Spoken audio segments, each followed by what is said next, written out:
good choice. And Okay. argue ito, guys, sanay sila sa ganito. Kung magkakaubusan lang ng hero sa jungle, walang paki si Denjiro, sanay yan sa global ban pick. Meron Okay siya lang nito. to. Okay lang I sa like it. kanila yan. At I like hindi na ako magiging confident na sabihin kung sino man ang mas magiging masaya sa extended team fight between these two teams. Kasi parang either magiging okay sila, X-Bor sa kabila, may Angela ka sa kabila, CC Hylos even, nandun din sa kabila. Pero dito, parang bumili ka ng enough na time na pwede naman natin i-expect na mangyayari from them. X-Borg to. Diba? Wala ding burst agad na pakakatanggal nung Firaga sa side ng Mythic Seal, not unless andyan preset agad si Zippy or even si Yellow Flash. Alat mo ba agad yung curtain call, yo-yo blitz mo agad just to take out the Firaga? Kasi typically, ang CC, di ba, parang hahanapin mo yung ibang hindi maabot agad na targets. Ito yung interesting. Pareho silang walang burst. So lahat ng laban dito, lahat ng engagement ay slow rolling team fights. So lahat sila parang, alam mo yun, ano lang, poke-poke, tapos sure na ba to? O sige, nagkastanan na. Tsaka may possibility rin na these early game fights, walang mamatay. Kasi meron yung Matilda, tapos may Hilda, or rather may Matilda, may Angela, tapos may maraming dash, di ba? Si Zippy may dash, si Sides may talon.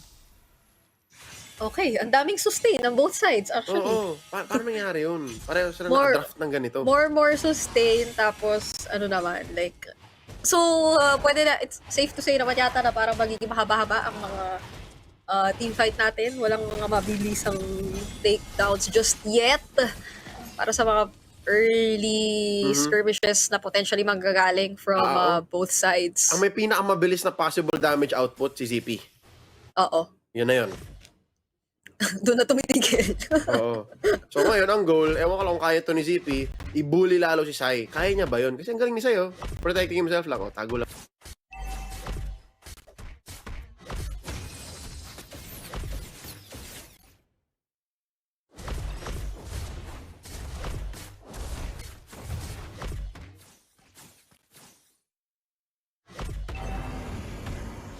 Dito sa bottom lane natin, pero mamaya-maya panigurado aakyat na rin naman tayo doon. Kasi andito na ang first turtle of the game. Kaka level 4 pa lang ngayon, as in ngayon, ni Yellow Flash. So makakauna ang RRQ Kaito sa control dito sa ating turtle pit. Bird, sinugod na nga doon si Ken. Nangangalahati na ang buhay pero merong heart guard. Minggu na makakalas hit ng turtle natin though. At si Sides kamuntika na rin mapatumba. Pero hindi na lalaban ang dalawang teams. Turtle lang talaga for RRQ Kaito. Parang 2 or 3 seconds ang inantay ng Mythic Seal para mapag-level 4 si Justin at magawa nila yung approach na yon. Kaya nauna sa posisyon yung RRQ Kaito na overload yung turtle pit ng damage. Kaya si Mingui na nakascore. I'm sure na unang nag-retry yung dalawang jungler natin, si Ken at si Denjiro. Pero yun nga lang, I think ang game plan ng Mythic Seal talaga is wait lang, level 4 muna si Justin, tas saka tayo mananalo ng team fight at saka ng turtle. And dito mo nakita talaga yung evolution na yung pag wait lang. Yan. Yung improvements ng RQ Kaito na parang, guys, alam natin galawan natin, alis lineup yan eh. Tinan mo, antayin niya. Tinan mo, ganun nabasa nila. At parang, ang daming mga pabitin dito na nagiging laban para sa mga teams natin. Parang hindi na tayo sure kung sobrang i-commit na nga ba nila or talagang gusto lang nilang magpakitaan. Kasi katulad na lamang niyan, papasok si Ken dito, dalawang medyo makukulat na miyembro at sasaluhin niya na yung damage na yun. Pero last insanity, may iwasan dito ni Ken. Sinundo ni X-Nova si Denjiro pabalik doon sa torre. Pero na-sustain dito ng Mythic Seal. Kahit na parang natapangan tayo doon sa engage na pumasok si Ken sa dalawa mag-isa. Okay, yun ang nakita natin isang way na pwedeng manalo ang Mythic Seal. Because in my book, counted yon as a TKO, technical knockout. Kasi pinauwi nila yung dalawa. Tapos yung Mythic Seal, tuloy lang sila sa push nila. Diba, rotate lang sila. So I think may mga ganong engagement na kailangan i-consider ang RQ Kaito. Kasi si Ken, sa totoo lang, hindi siya ganon kasakit compared to Denjiro for a full stack, last insanity, or a full stack fire missile. Pero, mana lang ang pumipigil kay Ken. So as long as may mana siya, hindi niya kailangan umuwi. Hindi tulad nung Xborg na pag nagamit ng ult, kailangan mag-back. Oh, so That's one way Mythic Seal can win, for sure. oh, may ano pala dito, may chance na talagang maging playstyle na yung pabitin-bitin na ginagawa ditong galawan. Oo, ng sino Mythic magte-take Seal. advantage?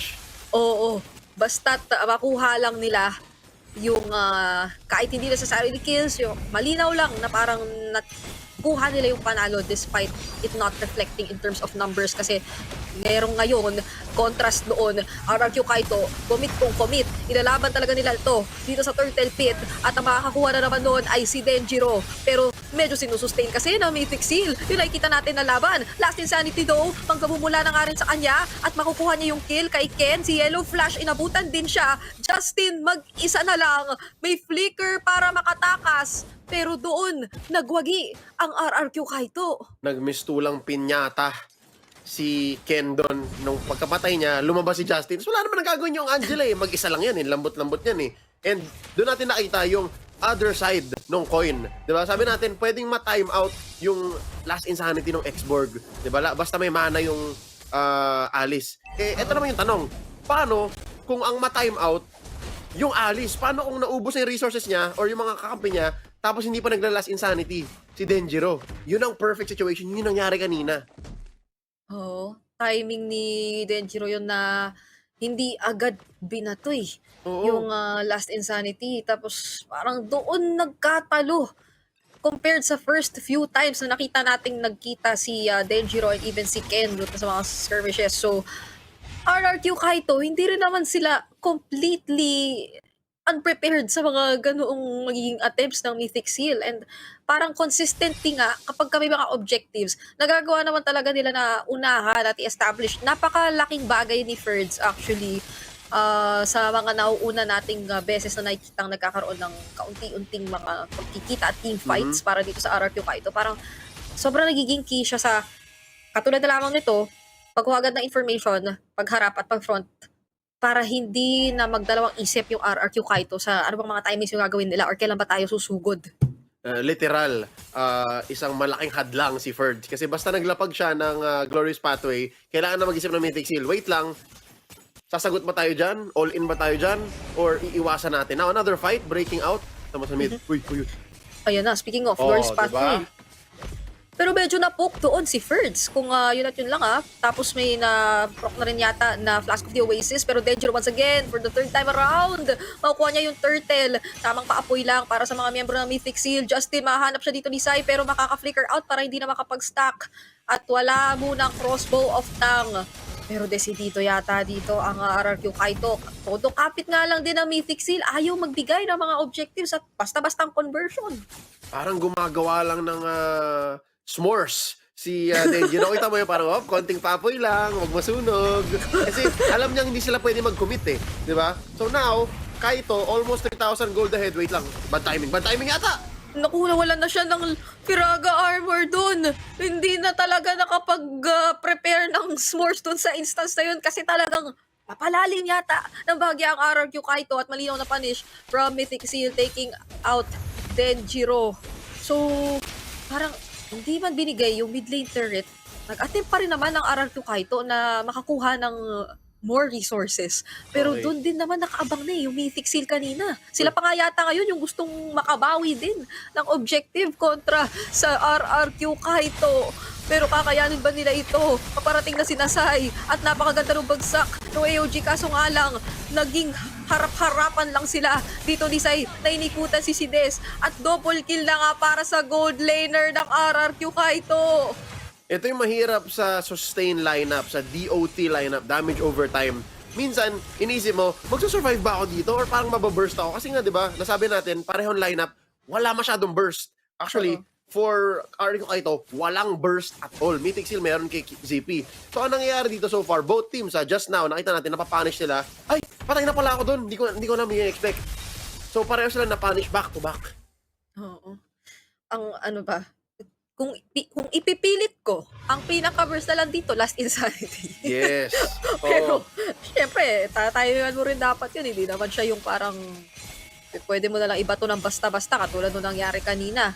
At kapag ang Mythic Seal naging successful enough in taking out the Firaga Arbor, such as kanina, medyo nagiging delikado rin ang kinatatayuan ng RRQ Kaito. So, ayun, at least Sai, may mga makukuha siya na objectives to sa bandang baba natin. Yep. Linis ng push.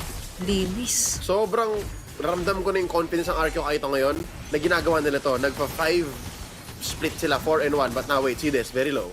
Uy, natutunaw siya rito. May revitalize naman siya. Nasusustain kahit papano. Pero Worldy, kinubit na rin. Curtain call, napagdikit silang dalawa. Pero si Mingguin, siya yung mahanap dun sa bandang likod. Kaso masusurvive niya pa nga yata. At lumipad si Sai with a crossbow of Tang.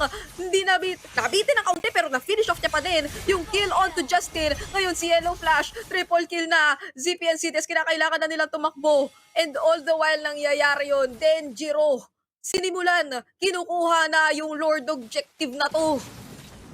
Nangangamoy tamang prediction yata to, Bri. I can smell it. 2-1. Pero hindi pa, wait lang. 10 minutes pa lang. Unang Lord pa lang naman ito. And it took a while. RQ Kaito, naramdaman nila yung epekto nung back-to-back punish eh. Di ba? Parang bawian tayo.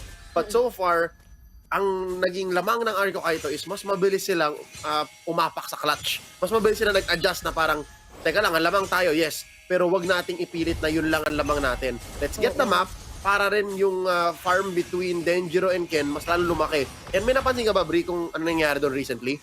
Si Ken hindi na ganong katigas. Si Ken hindi na ganong kakunat. Ang lambot na nung Alice. Namatay na to 3 times. Oo. Sobrang interesting din makita na for once ay isang objective pa lang ang na-secure ng Mythic Seal ng Myanmar. Yung isang tier 1 lang na tore dun sa bottom lane ang ibinigay ng RRQ Kaito. Glorious Pathway, teka lang, inilapag na rin. Nabasag na yung unang inhibitor turret ng Mythic Seals. Dodob lane pa nga yata nila dahil pupunta na rin sila dito sa top lane. Ken todo depensa. Pero kakayanin ng RRQ Kaito yun. Nakuha na nila yung dalawang inhibitor turrets.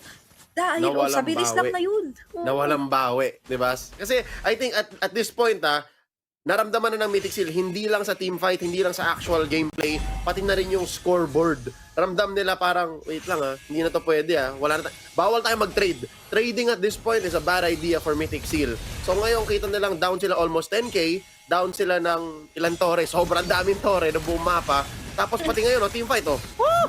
Manggagaling naman sa gilid si Ferds, tapos nakalipad si Sai! May vengeance si Yellow Flash pero hindi pa rin siya sasapat. Dedepensa si ZP sa abot ng kanya makakaya. Kaso nga lang umabot yung Circling Eagle doon ni Xnova. At nandito na ang susunod na wave ng RRQ Kaito. Ito na nga ang kanilang pag-push tungo sa tagumpay. At makukuha nila ang serye. 2-1.